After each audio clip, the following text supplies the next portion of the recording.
ಸರ್ವಮಂಗಲ ಮಾಂಗಲ್ಯೆ ಶಿವೆ ಸರ್ವಾರ್ಥ ಸಾಧಿಕೆ ಶರಣ್ಯ ತ್ರ್ಯಂಬಕೆ ಗೌರಿ ನಾರಾಯಣಿ ನಮೋಸ್ತುತೆ. ನಮಸ್ಕಾರ ಎಲ್ಲರಿಗೂ. ದೇವರು ಎಲ್ಲರನ್ನೂ ಚೆನ್ನಾಗಿಟ್ಟಿರಲಿ ಅಂತ ಪ್ರಾರ್ಥಿಸ್ತೀನಿ.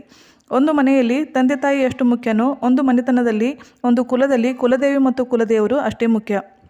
ಮನೆಯಲ್ಲಿ ತಂದೆ ತಾಯಿಗೆ ಎಷ್ಟು ಪ್ರಾಧಾನ್ಯತೆ ಇರುತ್ತೋ ಅಷ್ಟೇ ಪ್ರಾಧಾನ್ಯತೆ ಕುಲದೇವಿ ಮತ್ತು ಕುಲದೇವರಿಗೆ ಇರುತ್ತೆ. ನಮ್ಮ ಜೀವನದಲ್ಲಿ ಬರುವ ಸಂಕಟ ಸಮಸ್ಯೆಗಳಿಗೆ ಪರಿಹಾರ ಕುಲದೇವಿ ಮತ್ತು ಕುಲದೇವರ, ಅಂದರೆ ನಮ್ಮ ಆಡುಭಾಷೆಯಲ್ಲಿ ಮನೆದೇವರು, ಇವರ ಕೃಪಾಶೀರ್ವಾದದಿಂದಲೇ ಸಮಸ್ಯೆಗಳ ತೀವ್ರತೆ ಕಡಿಮೆ ಆಗುತ್ತೆ. ಆದರೆ ನಾವು ಏನು ಮಾಡ್ತೀವಿ?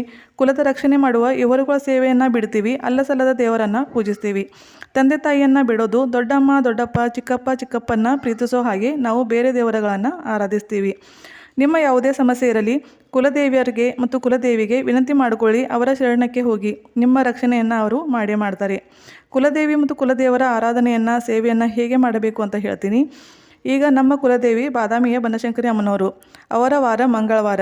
ಮನೆಯ ಗೃಹಲಕ್ಷ್ಮಿ ಕುಲದೇವಿಯ ವಾರದಂದು ಉಪವಾಸವನ್ನು ಮಾಡಬೇಕು. ನಿಮ್ಮ ಕುಲದೇವಿ ಯಾರೋ ಆ ದೇವಿಯ ವಾರದಂದು ನೀವು ಉಪವಾಸ ಮಾಡಿ. ಮನೆದೇವರ ವಾರದಂದು ಮನೆಯ ಮುಖ್ಯ ಪುರುಷ ಉಪವಾಸ ಮಾಡಬೇಕು. ಕುಲದೇವಿ ಮತ್ತು ಕುಲದೇವರ ಮಂತ್ರ ದಿನಾಲೂ 1 ಮಾಲೆ ಜಪಿಸಬೇಕು. 1 ಮಾಲೆ ಸಾಧ್ಯ ಇಲ್ಲ ಅಂದರೆ 16 ಸಲನಾದರೂ ಜಪಿಸಿ. ಹೂವು ಇಲ್ಲ ಅಂದರೆ ಹೂವಿನ ದಳನಾದರೂ ಹಾಕಬಹುದಲ್ವಾ? ಏನೂ ಮಾಡದೇ ಇರೋದಕ್ಕಿಂತ ಏನಾದರೂ ಮಾಡೋದು ಒಳ್ಳೆಯದು. ಕುಲದೇವಿ ದೇವರ ವಾರದಂದು ಅವರ ಆರತಿಯನ್ನು ಮಾಡಬೇಕು, ನೈವೇದ್ಯ ತೋರಿಸಬೇಕು. ವರ್ಷಕ್ಕೆ 1 ಸಲನಾದರೂ ಸಹಕುಟುಂಬದ ಜೊತೆಗೆ ಕುಲದೇವಿ ಮತ್ತು ಕುಲದೇವರ ಮೂಲ ಸ್ಥಾನಕ್ಕೆ ಹೋಗಿ ದರ್ಶನವನ್ನು ತಗೋಬೇಕು.